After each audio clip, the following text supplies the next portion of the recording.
اللهم صل على سيدنا محمد يا رب صل وسلم دائما ابدا على حبيبي. صحابہ کس آزمائش میں مبتلا ہوئے؟ جب حضرت عثمان کو شہید کیا گیا تو صحابہ کی آزمائش کیا تھی؟ حضرت معاویہ کی آزمائش ان کے خیال کے مطابق، دیکھو یہ تو اجتہاد ہوتا ہے نا.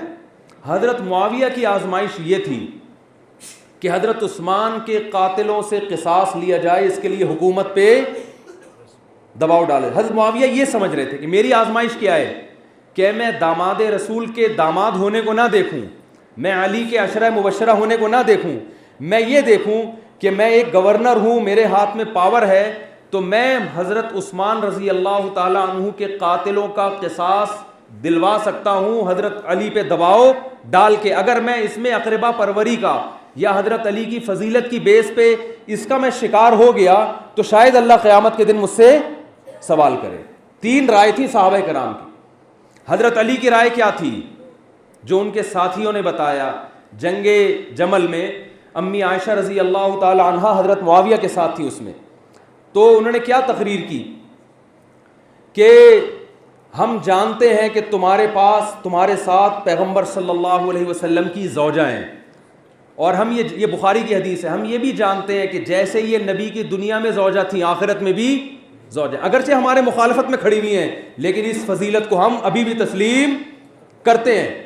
لیکن اللہ نے ہمیں آزمائش میں ڈال دیا ہے، کیونکہ اللہ نے قرآن میں فرمایا کہ اگر جو جماعت حکومت کے خلاف ہو وہ صلح و صفائی سے ہتھیار نہ رکھے، فقاتل التی تبغی، تو جو حکومت کے خلاف کھڑی ہونے والی جماعت ہے اس کے خلاف تلوار اٹھاؤ.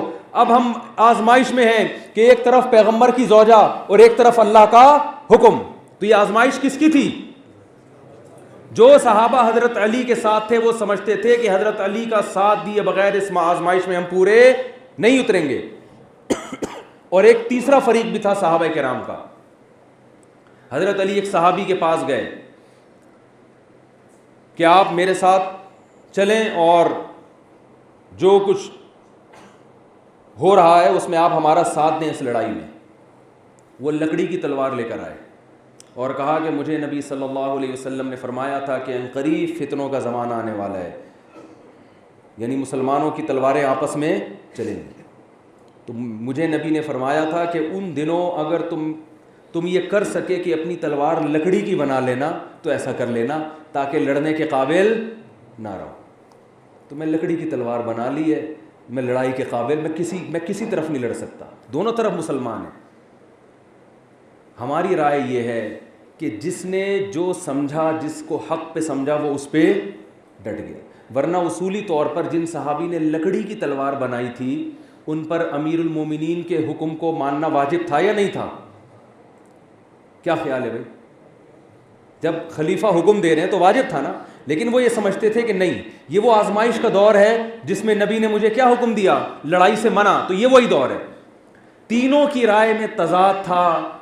اہل سنت والجماعت جو قرآن کو مانتے ہیں کہ والذین معہ اشداء علی الکفار رحماء بینہم تراہم رکعا سجدا یبتغون فضلا من اللہ ورضوانا سیماہم فی وجوہہم من اثر السجود، جو ان فضائل کو مانتے ہیں کہ صحابہ کی رکوع اور سجدے کی اللہ اخلاص کی گواہیاں دے رہا ہے، وہ یہ کہتے ہیں کہ یہ تینوں فریق برحق تھے اور تینوں نے جس کو حق پہ سمجھا وہ اس پہ ڈٹ گیا، ایک دوسرے کا احترام کرتے ہوئے، ایک دوسرے کے حق کو پہچانتے ہوئے.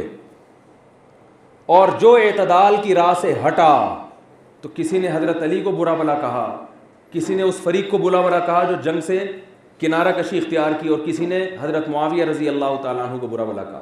یہ تینوں فریق، یہ فریق جو ہماری نظر میں تینوں کو برا کہتا ہے، چاہے اس طرف چاہے اس طرف چاہے اس طرف، یہ ہماری نظر میں اس آزمائش میں ناکام ہو گیا جس آزمائش میں اللہ نے ہمیں ڈالا ہے. تو 3 طرح کی آزمائشیں تھیں، ایک طرف حضرت علی، دوسری طرف کچھ نیوٹرل لوگ، تیسری طرف حضرت معاویہ، اور ایک ہم ہیں کہ اللہ ہمیں آزمائش میں ڈال کے یہ دیکھنا چاہ رہا ہے کہ کہ اس لڑائی میں تمہارا کیا تبصرہ ہے, کیا اس کے باوجود تم میری آیات پر یقین کر کے ان تینوں فریق کا احترام کرتے ہو کہ یہ نبی کے ساتھی تھے, انہوں نے جنگوں میں نبی کا ساتھ دیا, انہوں نے ہر موقع پہ رسول اللہ صلی اللہ علیہ وسلم کا ساتھ دیا. حضرت معاویہ رضی اللہ تعالی عنہ کو حضرت عمر نے بھی گورنر بنایا, حضرت ابو بکر نے بھی گورنر بنایا, حضرت عثمان نے بھی اعتماد کیا. کئی گورنر ایسے ہیں, ابو بکر کے دور میں تھے, عمر کے دور میں معزول, عمر کے دور میں تھے, عثمان کے دور میں معزول. حضرت معاویہ کو یہ شرف حاصل کہ ابو بکر کے دور میں بھی, عمر کے دور میں بھی, عثمان کے دور میں بھی, تو ان تینوں حضرات نے اتنا زیادہ اعتماد اگر کیا ہے تو آپ ان کی حیثیت کو ایسا اڑا دو, ایسا بنا کے پیش کرو کہ برسر ممبر گالیاں دلوایا کرتے تھے. تو بھائی اسی کے لیے ہم آپ کی خدمت میں, وہ مجھے جب میں گیا نا جہلم تو مجھے ایک لفظ بہت اچھا دل چاہ رہا تھا کہ میں وہ چٹکلا سناؤں, کہ میں نے کہا پھر ایسا نہ ہو کہ کچھ باہر ہی نہ آئے پھر قیامت تک. وہ ایک آدمی کی شادی ہوئی نا, تو بڑے ادیب تھے وہ, ان کو سمجھ میں نہیں آ رہا تھا دلہن سے بات چیت کا آغاز کیسے کروں. بھائی ہر چیز میں بات چیت کا آغاز کے لیے تمہید باندھنی پڑتی ہے نا. تو وہ دلہن, اب بھائی ایک نارمل آدمی جا کے باتیں شروع کر دے, بس گپ شپ لگانا شروع کر دے, اتنے تکلف کی ضرورت کیا ہے, لیکن وہ بڑے تکلف والے. تو دلہن کے پاس بیٹھ کے کہتے ہیں کہ میری کل آپ سے شادی ہوئی تھی, اس سلسلے میں حاضر ہوں. تو میرا دل چاہ رہا تھا میں یہ چٹکلا سناؤں پہلے ریکارڈنگ میں, کہ ایک آدمی دلہن کے پاس جا کے کہہ رہے میری شادی ہوئی تھی, اس سلسلے میں حاضر ہوا ہوں. تو انجینئر صاحب حضرت معاویہ کے پر جو آپ نے الزامات لگائے ہیں, اس سلسلے میں حاضر ہوں. آپ نے ہی کہا تھا آ جاؤ تو میں آ گیا. تو تمام صحابہ سے محبت کریں. حضرت معاویہ رضی اللہ تعالی عنہ, کوئی محدث ایسا نہیں ہے جنہوں نے آپ کی حدیث لینے سے انکار کیا, حالانکہ حدیث ثقہ کی لی جاتی ہے, فاسق فاجر کی نہیں لی جاتی. یہ تو اور الصحابۃ کلہم عدول کا مطلب یہ نہیں کہ ان سے حدیثیں لی جائیں گی, ان کا مطلب سارے ثقہ ہیں, سارے قابل اعتماد ہیں. تو آپ جس مذہب پہ چل رہے ہو بھائی, وہ نہ وہ محدثین کا مذہب ہے, نہ وہ امام بخاری کا مذہب ہے, نہ وہ امام مسلم کا مذہب ہے. آپ نے کے بابے تو سارے ہی ختم ہو گئے تھے, ایک کو آپ نے آخر میں بابا بنا کے رکھا ہوا تھا, امام بخاری کو. ایک رہ گئے تھے کہ جب بھی پوچھو نا آپ کا تو بابا لیس ہو گئے آپ تو بالکل نا. بھائی صحابہ کے بزرگ نبی تھے, پھر تابعین نے صحابہ کو بزرگ بنایا, ان سے علم حاصل کیا, تب تابعین نے تابعین کو, یہ تو سارا بزرگوں کا سلسلہ چلتا آ رہا ہے نا. تو میں نے ایک سوال کیا تھا انجینئر صاحب سے کہ آپ تو بابا لیس ہیں, حالانکہ یہ بابا لیس ہونا کوئی فخر کی بات تو نہیں ہے نا, یہ تو قرآن نے بیان کیا کہ سب کا ایک سلسلہ چلا آ رہا ہے, تو آپ اپنے بابوں کے نام دیں. تو انہوں نے ایک بابا کا نام دیا امام بخاری. تو میں امام بخاری کے بھی کچھ حوالے لے کر گیا تھا کہ آپ بعض چیزیں ایسی پیش کرتے ہیں کہ امام بخاری بھی اس کے خلاف ہیں. تو ایک بابے بچے تھے, آپ ان سے بھی لیس ہو گئے, ٹھیک ہے نا, آپ کے پلے تو اب کچھ رہا ہی نہیں.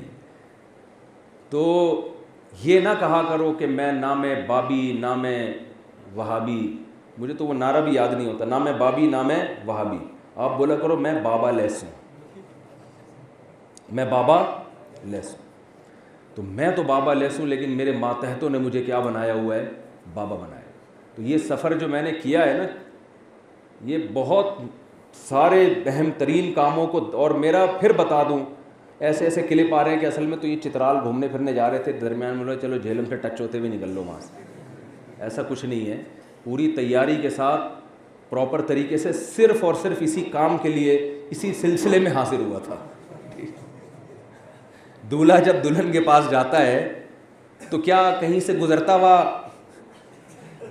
کیا خیال ہے, ایسا ہوتا ہے کہ وہ کسی سلسلے میں جا رہا ہو, چلو یار دلہن کے کمرے سے بھی ٹچ ہوتے ہوئے چلے جاتا ہے, ایسا نہیں ہوتا, بلکہ وہ دلہن کو جا کے کہتا ہے میری آپ سے شادی ہوئی تھی, اس سلسلے میں حاضر ہوں. تو انجینئر کے جو فینس اس طرح کے, جی, تو وہ جو انجینئر کے جو فینس بتا رہے ہیں نا کہ یہ اصل میں چترال جا رہے تھے تفریح کرنے کے لیے, تو انہوں نے کہا چلو ایک بھڑکی مارتے ہوئے, ایسا نہیں ہے, میں صرف اور صرف اس سلسلے میں آپ کے پاس حاضر ہوا تھا.